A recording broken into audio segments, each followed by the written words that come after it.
And I will say, we're talking about it. So it's like, it sounds like, oh, all of that just happened.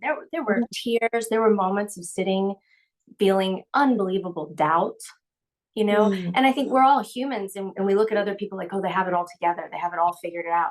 But it is just, I think it's always being a part of the unfolding and partnering with that space yeah. between the idea, the gestation, and the vision of what it looks like, and allowing that to grow inside of you. Mm, And as you do that, and maybe we'll get into this, but what I help people with is the disconnect between that, when doubt takes you down, or when some other person says something and then you feel shameful, or like, maybe, who am I to think I'm able to, I mean, we could literally list a million of how these things come up, and sometimes we don't even hear them. They just make us sink, and next thing, we're opening the refrigerator looking for something to eat, or turning on Netflix thinking, well, tomorrow I'll think about my niche, to go with your analogy. Tomorrow I'll figure out this thing that I feel that's bigger than I am. mm. Because when we're hijacked, we don't really know we're being hijacked. And that part of our brain, it sounds reasonable to go get a piece of cake, because we usually don't get carrots when we're coping. No, A few people do, maybe, like, you know. this is Joy Roland, and you are listening to the Joyful Money Podcast. This is episode number 88, From Emotional Bankruptcy to Abundance with Whitney Riley.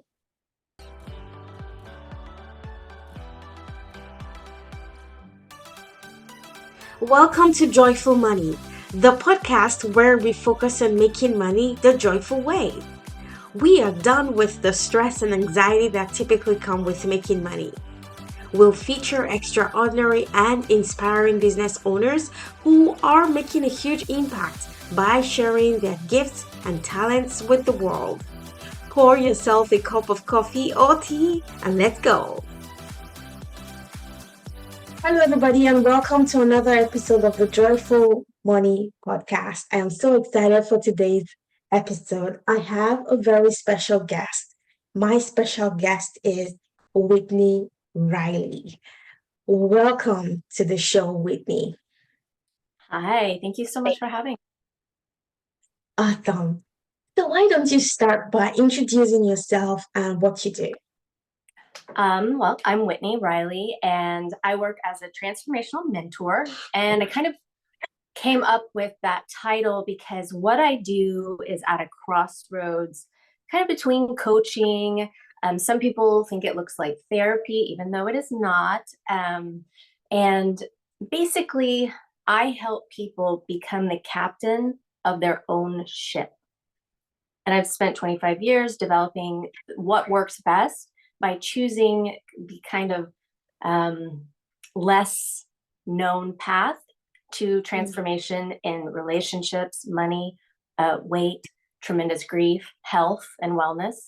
I had an autoimmune disorder and anxiety disorder many, many years ago. And after taking one pill, I was like, there's got to be another way. This can't be the end of my story here. So I developed all of these things so that people can get their dreams, become healthier, make more joy in their life, right?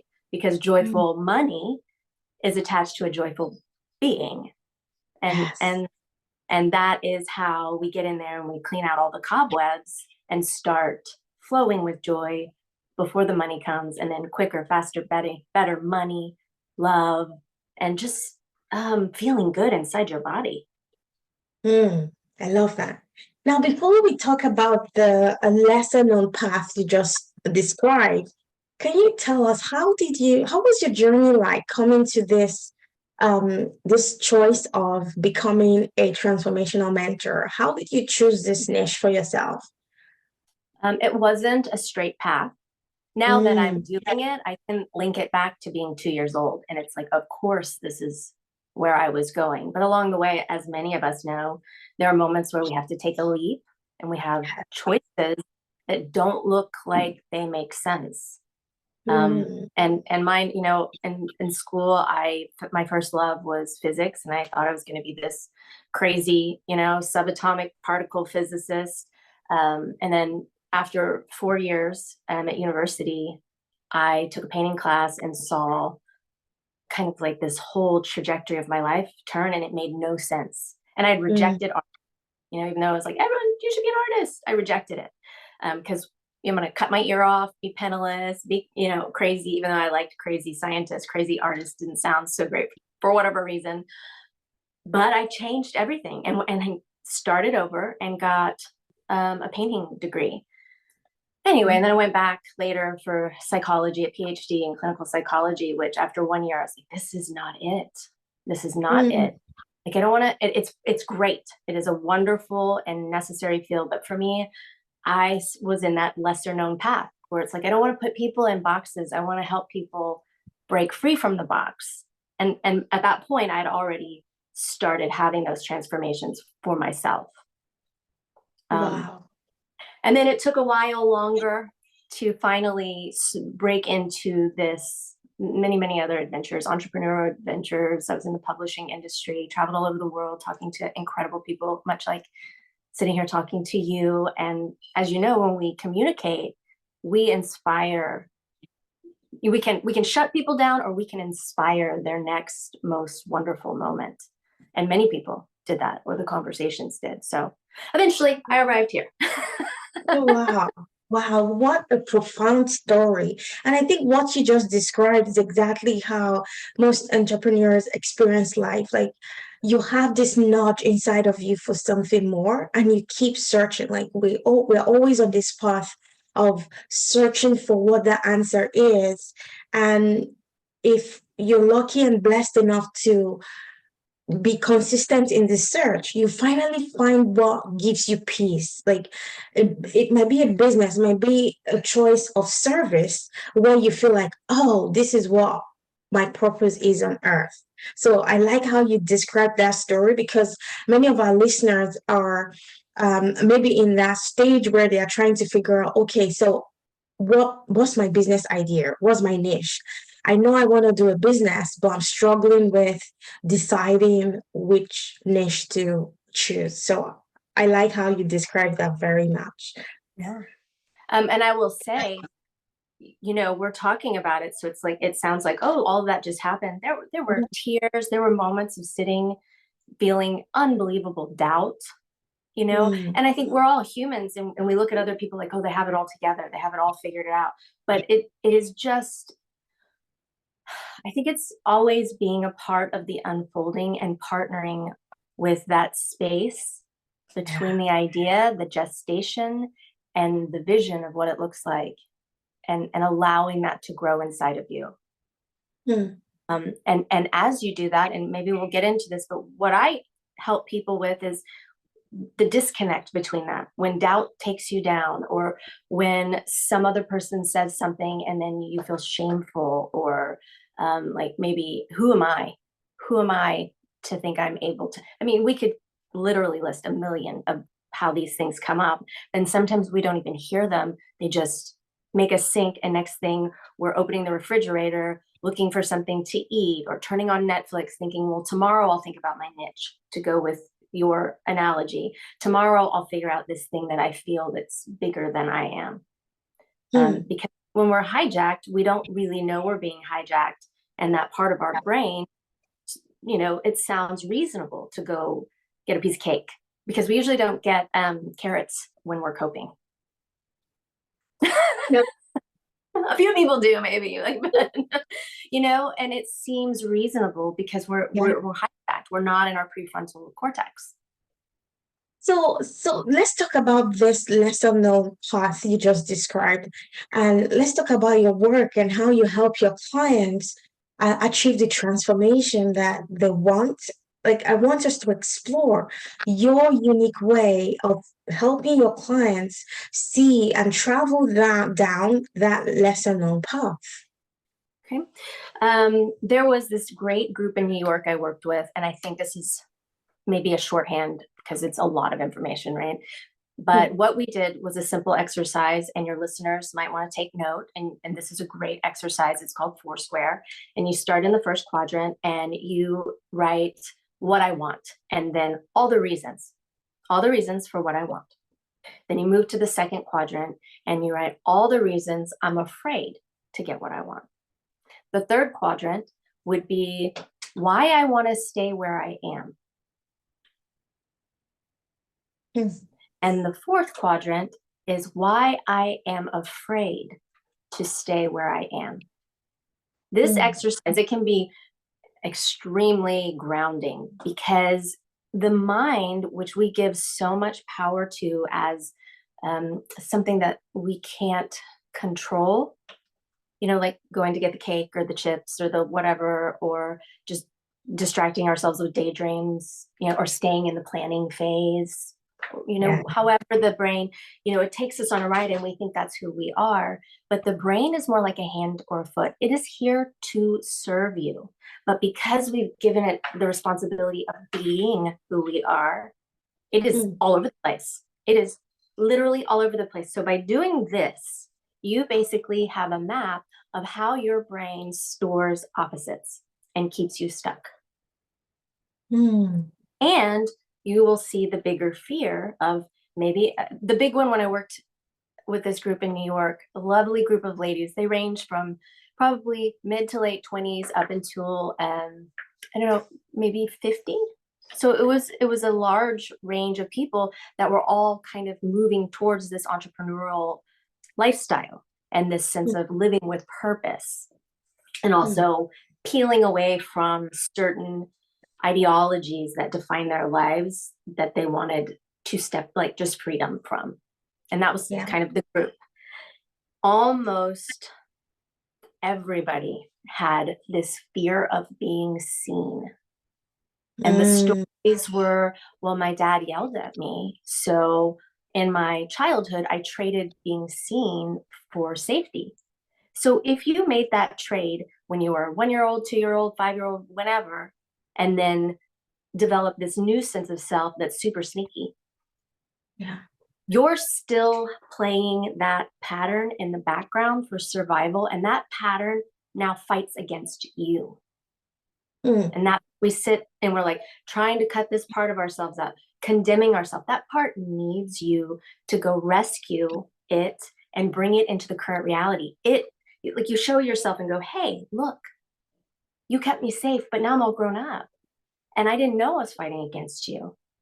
And I'm here to let you off the hook so that now you can go back to being a little girl being safe.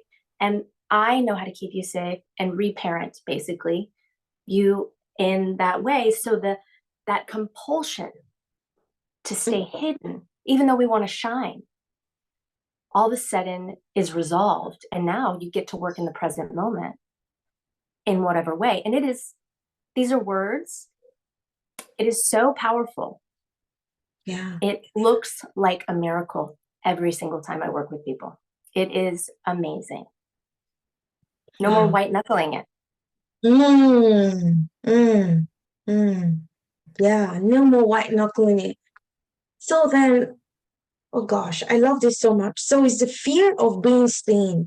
And the fear of being seen, especially for us business owners, can be very detrimental to our success, because many times you have to be seen by potential clients before they can hire you, right? And this has kept a lot of people stuck because they're afraid of being seen online. That's a huge one, right? So someone is listening right now and they don't do social media, they don't promote themselves because they have this crippling fear of being seen. I love this exercise you've just given us. On the 4 quadrants, you said what I want. And the second one is all the reasons I'm afraid. The third is why I want to stay where I am. And the fourth is why I'm afraid to stay where I am. So if someone is listening right now, they have this crippling fear of being seen, how can they start the journey of losing that fear? Well, looking at this is a thing that most of us don't want to look at. or our brain Mm. thinks we don't want to see it. Because when you know what's Mm. there, then you know. There's Yes. right. So doing this exercise is the first step. It's very validating and then illuminating, because some of us, just by knowing, then we can put ourselves in gear, right? Mm. And then, some of us might look at it and go, it's not worth the risk, and then feel happier being where they are. Mm. Mm. Um, some of us can start working through them. Now, I am certified in EFT, which I think is the holy grail of almost all work that anyone could possibly do. I combine it with lots of things, imago dialogue with self. There's so many things. Like, so it was a lifetime sort of Yeah. adventure that I didn't really know. I was collecting all these little bits and pieces of finding what works and then making it work faster. Because, like, one of my clients, she did a 12-week program with me, and at the end she said, "Whitney, I processed more in 12 weeks than I did in 25 years of therapy." Wow. Wow. And I'm not throwing shade on therapy. I think therapy is the greatest thing in the world, and everybody should have a therapist. It's wonderful to sit and be able to have conversations about your life with somebody who can help guide you. But so the transformational mentoring is different. It is like, okay, I've had enough spinning my wheels.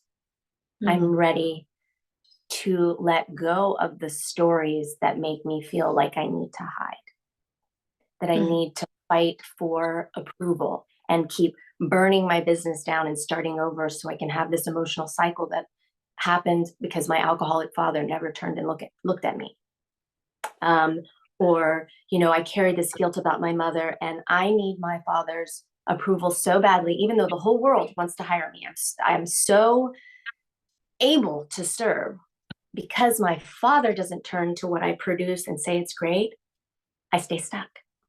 Mm. And I'm talking about real clients that got real palpable results. This one woman in her 60s kept trying to create businesses, and she would build the website. It's in my book. She would build the website and then rip it down, build the website, rip it down. She didn't even come to me for money. She came to me to not smoke, to quit smoking. She quit smoking in her first session. Her second session, basically, we helped her lose 700 pounds of narcissists. Every single person was controlling her, family members. The person where she lived, the landlady, was this wild narcissist, like keeping her on a string. And then she has a history. Both her parents were narcissists. And she did the work, and they just started dropping like flies. And all of a sudden, she was able to start seeing her own life. So by the end, she was radically transformed, radically. And now she has her website up, she serves people, she brings so much value she transforms lives permanently. Mm. She works with Mm. little kids, and she is able to change the trajectory of these children's lives, changing the trajectory of the whole family, Mm. because she's able to be seen. Mm. Because in Mm. all of that, she also had these really abusive family members. So she thought if she put the website up there, if she put herself, they would come and sabotage her. Mm. She tripled her income. Tripled. Wow. It's really big. Yeah.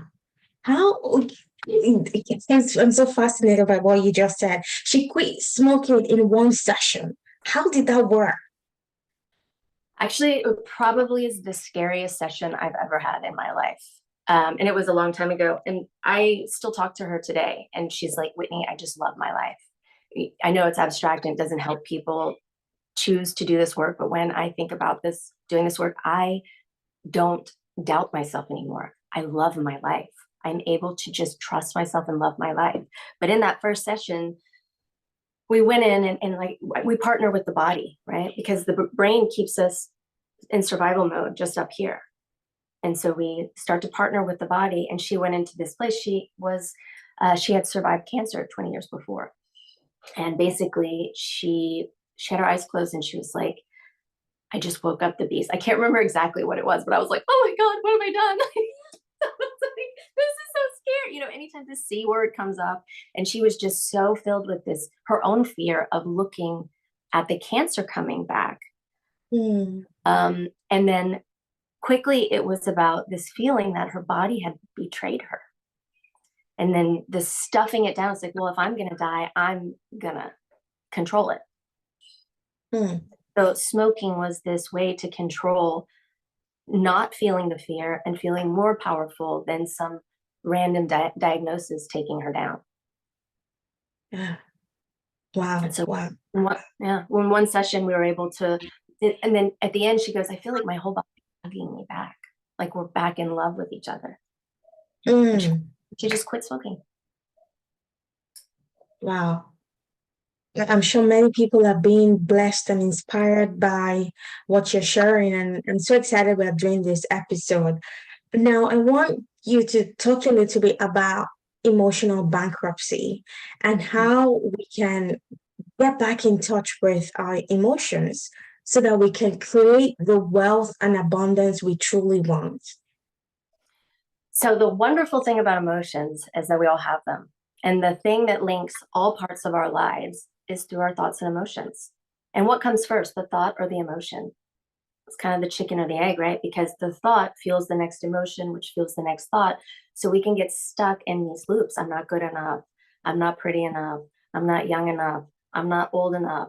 I'm not like the white bearded dude on a mountain, like whatever it is, right? Like, but if you have any of those in you, or my sister's going to come and sabotage me, and you get stuck spinning your wheel because it's like you have the thought, you have the emotion, maybe then you're like, well, I'm going to do this thing to get out of this, and then you do it, but then that thought comes and chases you, because if it's in there, it's always going to win no matter what affirmation you do, what the law of attraction, all of these tools. If it is vibrating under there in a need to keep you safe, it's always going to win, right? So the emotional bankruptcy comes from feeling like that is who we are. And it isn't, and it never has been, and it never will be. It is an experience. And it's a powerful experience. But when we're able to start leaning in toward it and loving it and understanding it in its context, and then being the support it needs and the validation, we're able to bring these fractured off pieces, keeping us in many different emotional bankrupt loops. We bring them back into wholeness. We keep the superpower that we learned coping, but now we partner with those parts, and in the process develop a sense of self-love that is hard to put into words, that we've always been looking for. And then that also helps us not attract people who are maybe emotional vampires, or they like to give 20 but take 80%. We all know those kind of people, right? Yeah, and bless them. We're one of those to someone else when we're out of whack and we don't know how to find that part and bring it back into wholeness. There's no blame. And again, it isn't who we really are. It is an experience that then takes over the show. So that emotional bankruptcy then starts to get clouded with shame and self-condemnation, judgment of others, and it keeps us more and more isolated and out of joy. Yeah. And like, I love this so much, and I'm learning a lot, even just for myself. Now, this work is work that needs to be done because many people, including myself, we have emotions that we try to run away from. And sometimes it's hard to fess up to this, right? It's hard to acknowledge that this is actually keeping us stuck financially because we have emotions and we try to suppress those emotions because they are not comfortable emotions. And then we buffer, whether we use food, alcohol, drugs. I used to buffer with food. I still do sometimes, just to numb that emotion. So your work is helping people do this work, right? Do this inner work of coming to terms with your body and stop operating from up here, right? Dropping into our body and acknowledging all of those emotions, resolving them so that we can move forward. So, Whitney, I want you to tell us your work and how people can take this to the next level. I know you've graciously given us a freebie, which I'm going to add the link to the show notes. It's the 10 steps to transformation. So that's a good place for anyone listening to start. But describe your offers. Like, what's the next step if someone wants to take this to the next level? One of the things I just want to say before that is another coping mechanism to pay attention to is whenever we're blaming. That is just as addictive as food, alcohol, drugs, doom scrolling, all the things. But blaming is a bit, when we're blaming someone else for our feelings or our stuckness or whatever, it is a good cue to maybe sit down and do a four square. Or sit down, give yourself a hug because you're feeling misunderstood and hurt, or whatever the story might be. You matter. Your story matters, right? Yeah. And I love the term you used when you started the show. You said something about clearing out the cobwebs. I thought that was really interesting, to clear out the cobwebs, because historically there might be things we've dealt with, right? And there are cobwebs left. We need to go in and clear out the cobwebs. Can you talk more about that? Sure.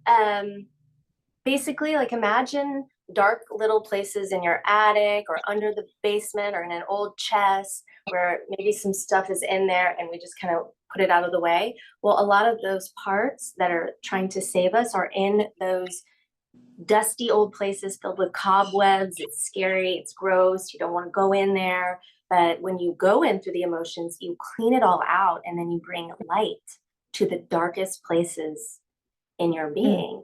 And then when it's all clean, you don't have to spend time hiding or managing, not going to the places that are filled with cobwebs, filled with fear, filled with pain that you never want to experience again. Because I know you asked me about how to contact me, and I really want to tell everybody, but there's so much I want to tell you. Yeah, go ahead, please. So imagine waking up every morning needing to hold all of that in place, the cobwebby places, the dark places. That takes energy, effort, bandwidth, and you do that first before you start thinking about, oh, how am I going to grow my email list? How am I going to do those social media clips? And then those cobweb places are going, well, you're not skinny enough. Yes. You don't wear enough eye makeup. You're not bubbly enough, or whatever it is. One time, I had a lot of trouble putting myself out here. Like, you and I have done the work enough to be here, right? And I finally sat down and I did a list, kind of like Foursquare, but mostly I was like, let your mind go. Why? Give me legitimate reasons why I shouldn't do this. And I literally was like, I'm not old enough. I'm not young enough. I'm not man enough. I'm not female. I mean, the brain will do anything to keep you safe. It doesn't mean that it's making one iota of sense. Well, it's making sense itself, but it's not truthful. I did not spontaneously combust because I threw some less than ideal reels out on social media. I did it, and people were like, oh, you're so brave. That's amazing. And I inspired people and helped people. Wow. So the brain will tell you, the cobweb things will infect what you're trying to do while you're also managing it. So why do you think that at the end of the day, we've run around in circles, we haven't accomplished anything, and we're exhausted, and then we fall into the pizza, the bag of chips, the let's go meet for happy hour, anything but this, and you feel like you've done a ton that day because you have, but it was just surviving the fear of taking the next step. Wow. Yeah. I can so relate to all of this, girl. If I think we can. Yeah. because we're Yeah, not like, taught to believe in ourselves. Even if someone is like, go believe in you, go believe in you, I believe in you. But then it's like, well, but don't cry or go to your room. mm, Get that ketchup off your face. You're embarrassing me. mm, And that lodges in our body, plus all the other things. Stressed out, and there's no blame. We're all doing the best, and you can be the most perfect parents, and you can't control how it's received. There's always yes, work to be done. There's always work to be done if you choose to accept that. You don't have to, you know? yeah. Like I've said this on this show a number of times, all of my insecurities for many years. Like you never see my picture online, you never see my video online. I felt I was too fat after my I had my daughter. I had difficulty shedding the weight, so I always saw myself as too fat. My accent was a very big one. I'm like, no one is going to understand how I speak. Like, so I was hiding, right? And now when I tell people, like, these were the things I faced, and these were the things I still face many times, and they're like, what are you talking about? We can understand you, right? Before not of 10 years, I had this drive to set up my business, but I kept saying, no one is going to understand me. I have a very terrible accent. I don't, English is not my first language. So, right. So I do understand. And that's why I said, girl, I can relate. Even today, even before I came on this Zoom call, I'm like, okay, how am I going to look today? Right. All of those insecurities. But I tell myself and I remind myself, just like you said, Whitney, I just tell myself, I love you, girl. I love everything you've achieved, right? And I genuinely mean that. And now I love myself so much. And it comes across the way I show up online. Doesn't matter what anyone thinks or says about me. I love myself and it shows. So I like that you're saying all of this today. I know someone is listening, they've been hiding, but they have this business idea. Hopefully, this will inspire them to take action. Very quickly, The Whitney. world Yes. needs you. The world needs you. Someone even told me that yesterday. I have coaches, Mm, all of us, we're doing the best that we can, but go out there, find somebody, find me if you want, if you resonate, but find somebody to help you because the world needs you. And then I have this one extra part if you have more time to share, and it's what you just said, brought it up. You're perfect exactly as you are. You're perfect now. mm, You're not perfect 10 pounds lighter. You're going to be perfect if that happens. But in this moment, perfection already is in you and it has never been without you. It's a construct that perfection is, when I'm married, when I have the business, when I am the artist, when I am this or that or the other thing. And the brain will always keep you out of perfection if you believe perfection is on the outside. Please practice at least for 1 minute feeling what it feels to bring perfection in you because that is the only truth that exists. You could be a big bag of mess in every direction in your life and you mm. are perfect right there. Take a breath and breathe that truth in because it's already true. You're just looking for the next perfect moment. Wow. Perfection is here now. It Mm, walks with you every step of the way. wow. Yeah. It's not outside of us, it's inside of us right now. I know. And this is why I love the kind of work we do, Whitney.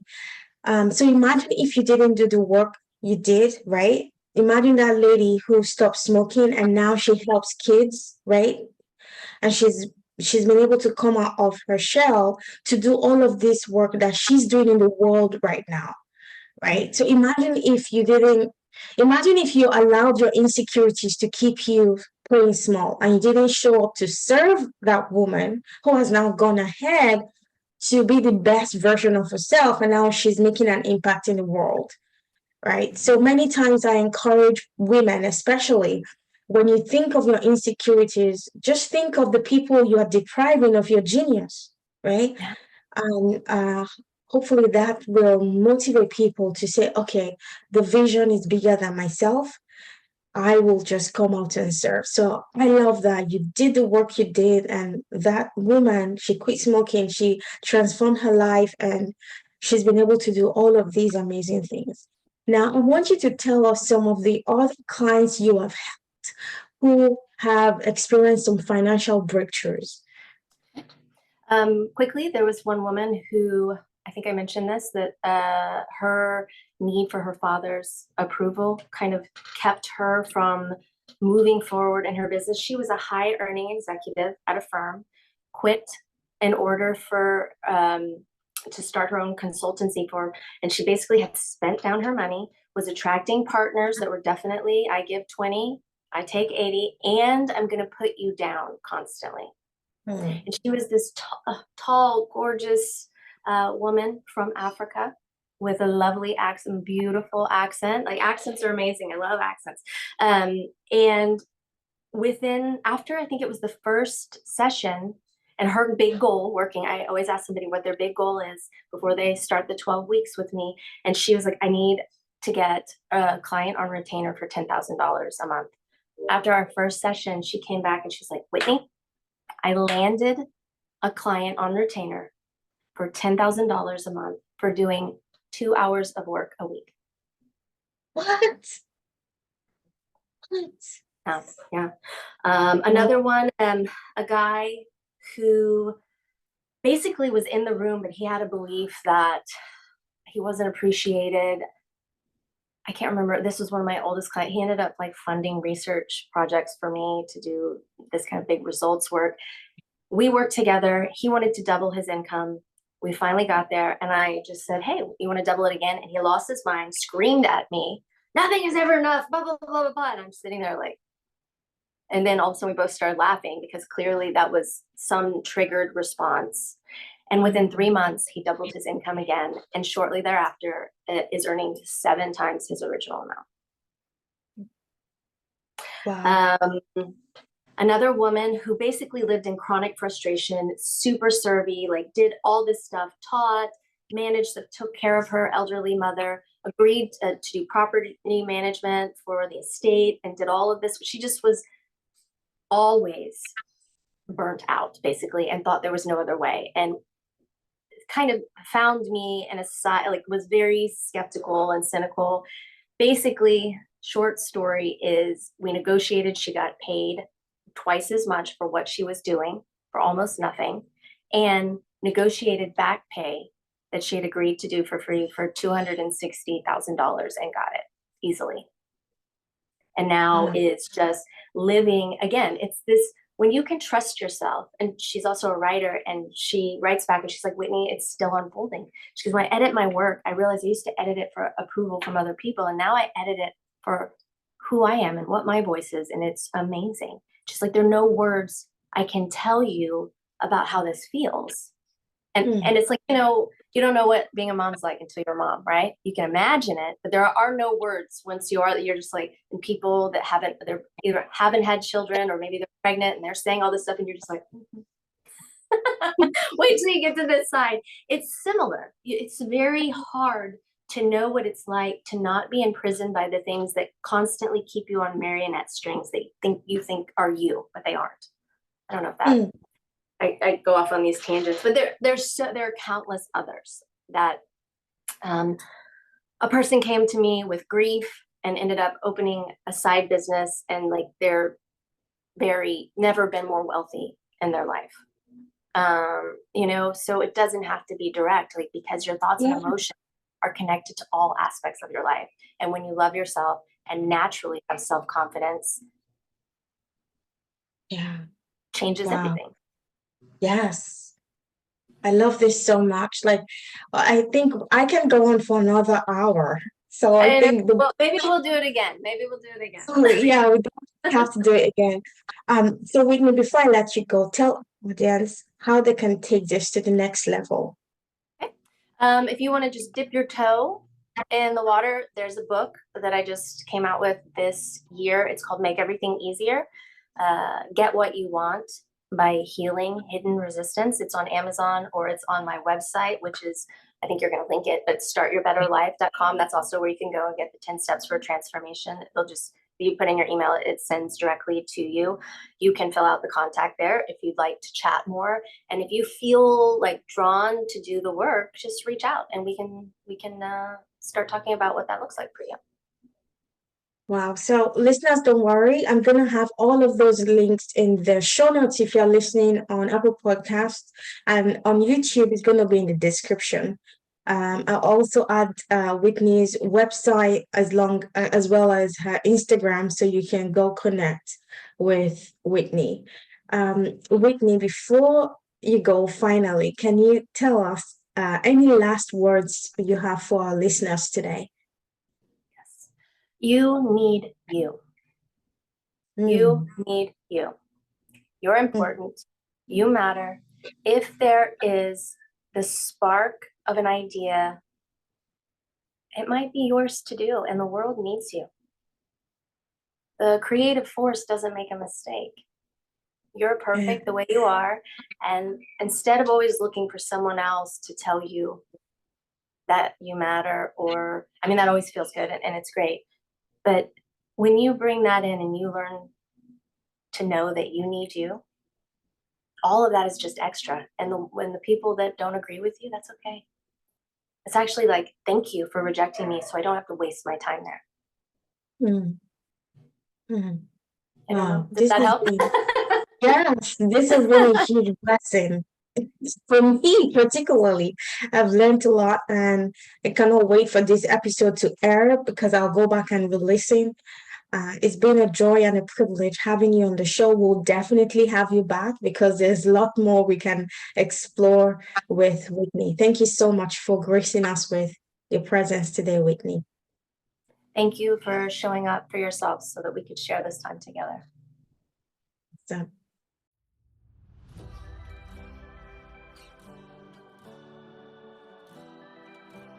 Hey, very quickly before you go, if this podcast inspired or encouraged you in any way, please leave us a review on Apple Podcasts and share this with a friend. It means a lot to us, and we appreciate your kindness and generosity in doing this.